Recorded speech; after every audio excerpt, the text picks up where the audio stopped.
Morning. Would you be interested in having a brief conversation about how you got to your God belief? Do you have a few minutes or I can do an interview? Yeah? Okay. Oh, cool. Oh, these are locked down, huh? My name is Anthony. Oh, my name is Felipe. Felipe, nice to meet you. Are you out here having some lunch or something? Yeah. Little snack? Just a snack. Okay. Let me make sure this guy's recording. Yeah. Do you work in the area? No.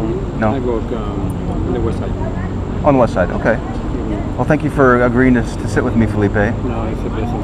What I'm doing is I'm trying to find people that are really high on the religious scale to see how they got to that point. Okay. And maybe if the method they used to get there was flawed in some way, I'd like to help point that out. So like, let's say 0% was I don't believe in a God, and 100% is I absolutely believe in a God. Where would you say that you would put yourself on that scale, Felipe? Well, put me in 90. 90? Uh-huh. Interesting. 90%. If there were no miracles ever, or if anyone that purported to be able to experience a miracle, if it could be illustrated that miracles just never happened at all, would you still be content with your God belief? Yes. Okay. Yes. Okay, so miracles aren't a requirement for you to get to your God belief. Evidence is not a requirement for you to get to your God belief. It's something nice, but not required. Is it really coming back to faith for you? Is faith the requirement that you need to get to the belief in your God? Yes. Yeah, that faith that But Felipe, if I can get back to you, I want to keep it focused on you. Okay. And you have so much history in your brain. I would just love to have another 2-hour conversation with you. But in order to kind of keep this brief and to the point, faith is a big component for you, right? Yes. Yeah. So let me. Yeah, I had similar conversations with Muslims, with Hindus, with people of all different flavors of Christianity, and they'll often tell me that they use faith to arrive at their God belief.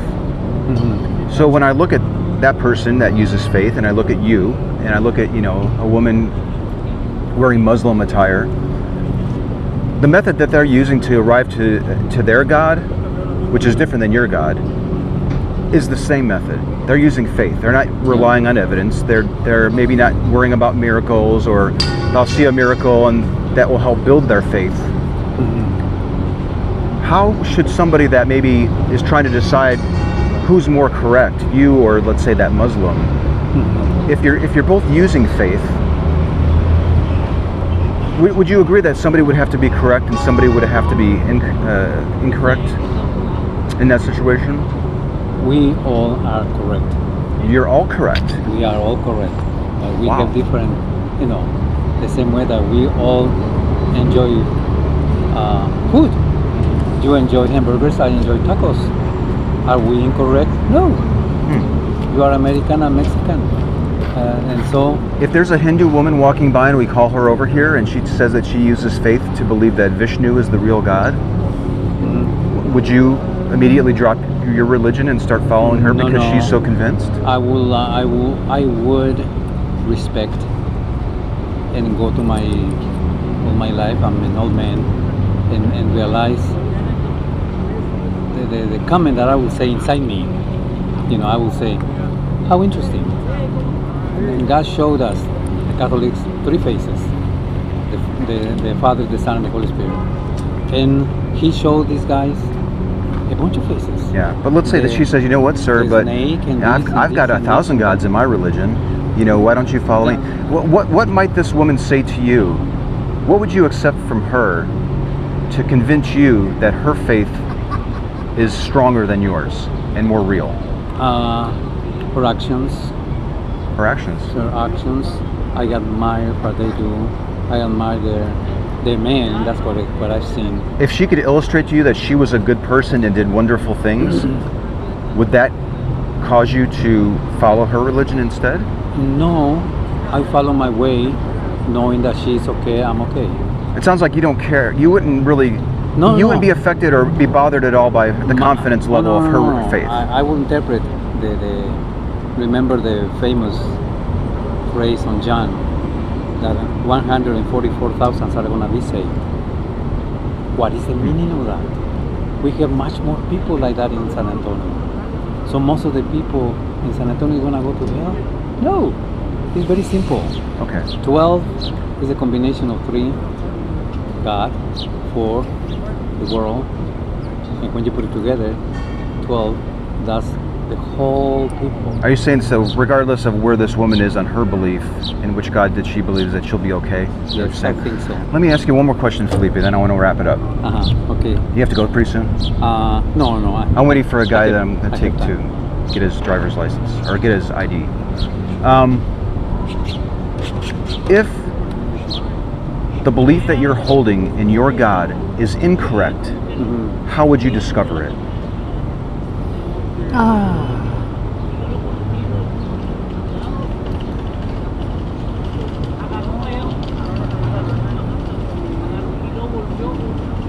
I don't know. That's a metaphysical question, and I'm many times I go back to my farmer's background. Although I'm a teacher and I'm a professor in Aztec plastic arts, but I go back to my farmer's background and I say God is great because I see the plants grow. That's it. So you're going to evidence. So when I asked you what you would accept to get rid of your belief,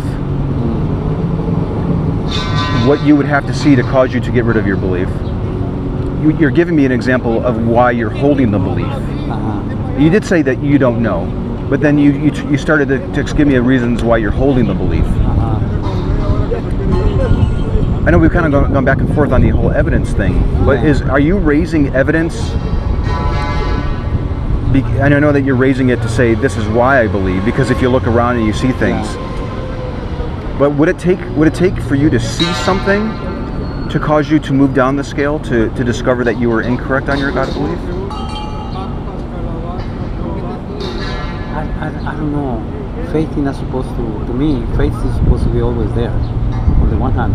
You have to have it? And the way that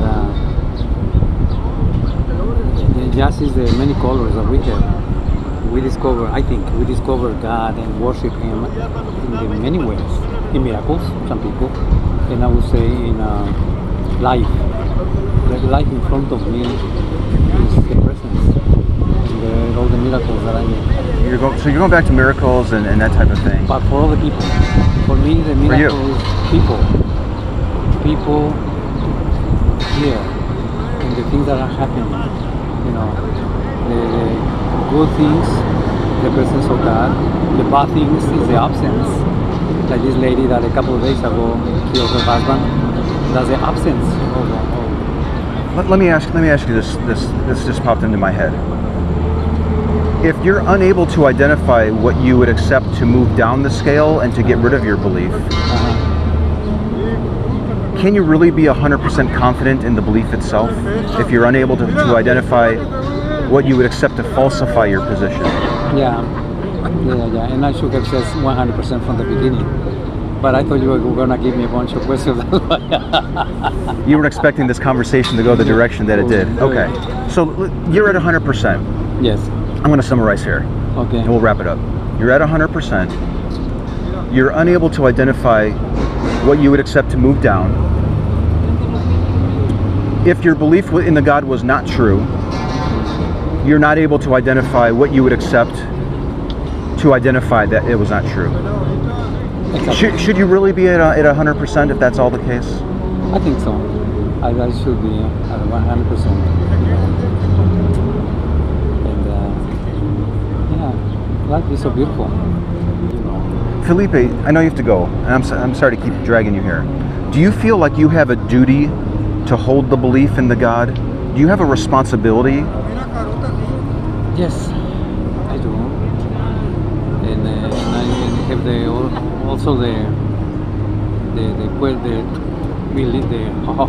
duty of question myself over and over and over and over. You're allowed to question yourself. Oh yeah, because we need to every time when I'm trying to do something very wonderful, I say, wait a minute, am I attending my wife or my two children, even if they are adults? Are you allowed to re-examine and question your beliefs? Oh yes, You are? in Okay. my priorities, you know. Okay. So the things that we've been talking about are not taboo. It would sound like No. it would be encouraged for you to re-examine that. You were unable to tell me what you would accept to get you to revise your belief in that God. So maybe going forward for the rest of the day, if you could just think about that. I know that your religion allows you to re-examine yourself. Very, so very much.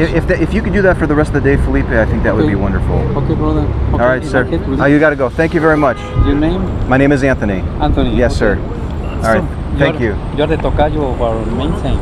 Pardon me? Tocayo means namesake. Tocayo. Tocayo of San Antonio. Yeah. Oh, San Anthony. Yeah. Yeah. There All is right. a statue of him. And this is San Fernando, right? Yeah, this is this side, but It's a beautiful facade. the name of San Antonio. Oh, San Fernando is right there. Oh, he's right up there. Yeah, but underneath is a monk.